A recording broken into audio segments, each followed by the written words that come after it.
Hello. I'm back. I just wanted to give a little bit of update of the mental process of what we're dealing with right now.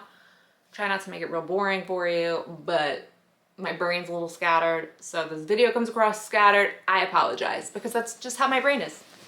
Can't help it. So basically, I uploaded like a sporadic video about just like, you know, the day of the IVF consult. So I just kind of wanted to give a little update about, well, what are we thinking?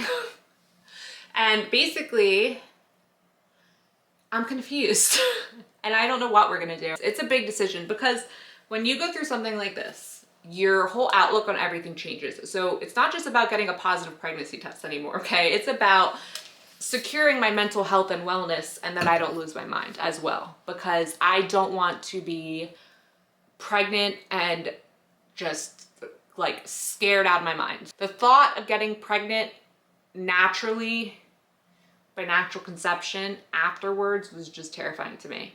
And I guess it's like the feeling of loss of control. It's a feeling of the same thing happening again. I don't know, if you're a psychologist, maybe you can understand what's going on in my head, but I just felt so scared about it and it just didn't feel right. But I wanted to get pregnant because I'm not getting any younger. So it was really emotionally hard. And then all of a sudden I started thinking like, I wish I could do IVF because then I could PGT test and then I wouldn't have to worry. I know that when you PGT test, there is still risk involved. But what I mean by that is like, it cuts out a lot of it to be able to like kind of see what's going on.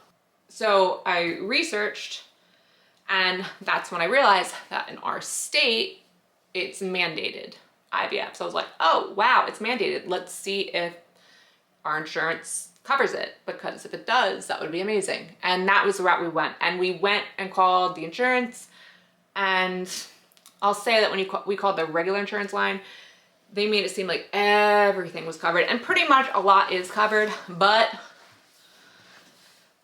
there's some fine print that's concerning to us, and that's why we're just a little bit on the fence. So just to backtrack real quick to the point about what happened at the IVF meeting is we both really liked the doctor. The doctor was absolutely amazing. And first thing she said to us was that, you know, with mandated insurance, a lot of the times they want you to do a less invasive, I forget the terminology she used, but it's like a less invasive procedure first. And that would mean that we would have to do 2 rounds of IUI, which of course, because me wanting some control over it, and that gives me like no control over it, makes me terrified, it made me nervous. But then she said that a lot of times we could bypass that by having the man do like a semen analysis twice a week apart. No, 2 weeks apart. And if the morphology is low, then what happens is it would qualify to go right into IVF. So that made me feel a little bit optimistic, right? So that was pretty much all we talked about there. And basically talked to the nurse, and the nurse, which is odd, isn't in our state. Our nurse is in Florida, so I'll never meet her in person. Everything's like over the phone if we go this route, which is a little weird, but whatever. Yesterday was the day that we had to talk with the financial coordinator, and the financial coordinator basically goes over like what our policy covers, just to make sure we know and we're aware.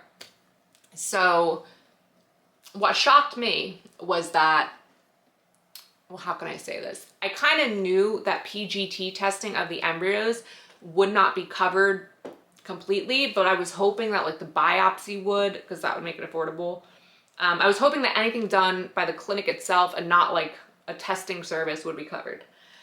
But apparently, this makes no sense, the insurance does not cover freezing of the embryos. This makes no sense to me. Picture this. You go and you get your egg retrieval done, and they take out your eggs and then they fertilize it with your husband or your partner's sperm, and you wait to see which ones turn into embryos. Whether you are getting a fresh transfer and freezing the rest of your embryos, or whether you are doing a frozen transfer and freezing all of them, or whether you are sending them off to get tested, you need to freeze them. They charge you for that. Don't know why it's not covered. It should be a part of the whole process, but it's $1,000. So before any cycle begins, we would have to pay them $1,000. That's not that bad. But then on top of that, to do PGT testing, they want a $2,000 deposit for the biopsy. So if you're gonna do PGT testing, you have to pay them $3,000 right off the bat before the cycle begins. And then depending on how many embryos you get, then you pay them whatever. My problem with that is I feel like it's gambling. And I know some people are gonna think I'm crazy because I know people pay a lot more and I don't know how people do it. I respect you for doing it, but we don't have that kind of money to throw away at all. Like none, we don't have the money.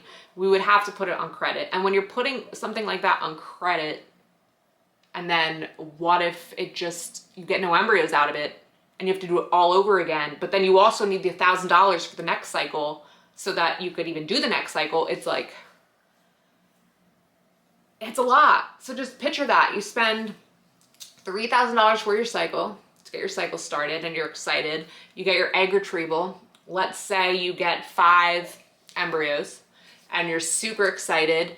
Those 5 embryos alone for testing would cost $1,500. Then you add the $1,500 plus the $3,000, that's $4,500 right there. Well, then what if you get no embryos? Well, that money just went in the garbage. And then the next cycle, you would have to pay that again. And I'm just like, I don't know how the hell people do it. I mean, like I said, if you do it, I respect you because that takes some guts. I don't have that guts. It scares me. It scares me deeply. Maybe everything scares me now, but it just seems like so much. And so I'm trying to wrap my head around it. I would be willing, and my husband would be willing to do it once and to pray that it, you know, it works and that we get at least like 3 PGT embryos. But even with that, I wouldn't want them to throw away the abnormal ones because I would want a chance to put them in and see what happens, because I have read that a lot of times abnormal ones will self-correct. You know, like there's still so much conflicting information on this like PGT stuff. It's so confusing. And it kind of, it's such a mind boggle because it defeats the whole reason I wanted to do IVF. Like I didn't want to go through another TFMR. I didn't want to deal with the loss or things like this, but it's like, it's all just figuring everything out at this point. It's figuring out what's going to happen and what I'm going to do and what we're going to do. It's just hard. So I did message the nurse and I said, you know, like, well, not the nurse, the financial coordinator. And I asked her, I understand we have to pay the $1,000 before a cycle begins. If we're not sure we're going to PGT test, do we have to pay the $2,000 up front? Can I wait to pay the $2,000? And she basically said that you have to pay the $2,000 up front. And then if we decide not to PGT test, they refund it. So that's that.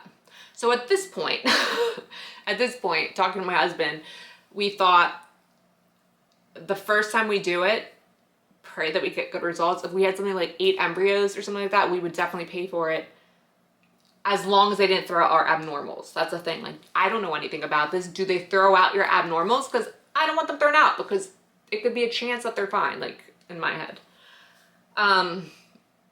But it really conflicts with like the safety of everything. I guess that's what I'm trying to say. It's like, it conflicts with the safety net that I wanted there for myself, but I guess I also have to have faith in this process. It's just so hard because I have so much anxiety and I'm like so worried about like anything going wrong. But right now it's like, I have to look at things realistically. We want a baby. That's not going to change. We have to take action now before, you know, while I'm young enough still. And we have no choice. If we do it naturally, it's a matter of having faith, and it takes a while naturally. It's not easy when you try naturally. It takes months. I don't know. I think I just want something different from what we did last time just because of, I'm like traumatized. So basically, like every way we go about it, I need to have faith and trust the process and trust that God has happened whatever is meant to happen. So it's really just gonna stick down to faith and the waiting game, either way you do it. I mean, it might end up be like, naturally you have to have faith that you're gonna get pregnant. You have to have faith that it's gonna be a healthy pregnancy, a healthy baby. IUI, same thing, have to have faith in all that. And even with IVF, without PGT testing, it's the same amount of faith. You have to have the faith there that everything will form properly. And then even if you do PGT testing, you still have to have that faith. So you can't let go of that faith. That's the thing. And I feel like when you go through something like this, your faith really does get tested because it's like you lose an inner strength because you feel so vulnerable, if that makes sense. You feel very vulnerable because the small statistic of something like this happening, like think about it, something like triple D or anything like that, such a small statistic, then add in the fact that like it went away not detected with no signs, even smaller statistic, and then the fact that it lived like 22, like up almost like 22 weeks, even smaller statistics. So when you're on that opposite side of statistic, like the bad side that no one wants to go on, you just worry so much more. It's so hard to explain, especially when it took you a while to get to that pregnancy, and then you got to that pregnancy, and then you ended up with like the bad side of statistics. So I know that if like you're female and you've gone through something like this, you completely get it. You get it, because it's like an internal thing. And I'm sure you get the need to like feel like you want control or you want things to go your way, and you want to just have some sense of safety because you don't want to ever go through anything like this again. But so far up to now, what I've come to realize is no matter what way we go, I'm just gonna have to have faith, and I think it's a good thing. So at this point, I'll keep you guys updated on just like the diagnostic tests that we're doing. I'll keep you updated if we have to do IUI first. I'll keep you updated if we're going to IVF first. There's a bunch to keep you updated on. Hopefully it helps someone in the future. I'm just hoping to have a good outcome to just show you can go from the poop to the good, you know? And I also need to get energy to like start like working out again. It's weird. I feel so funky. I just don't feel like me at all. And it just stinks. I wish I did. I wish I did. So maybe I'll have some fun videos in here in between and try to distract myself. That's it for now. I just wanted to give an idea. I hope it made sense. I really do, because I mean, right now I'm not making much sense to myself. So I hope it made sense to somebody out there. You can always reach out to me on Reddit or Facebook or here. And until next time, I will talk to you guys later.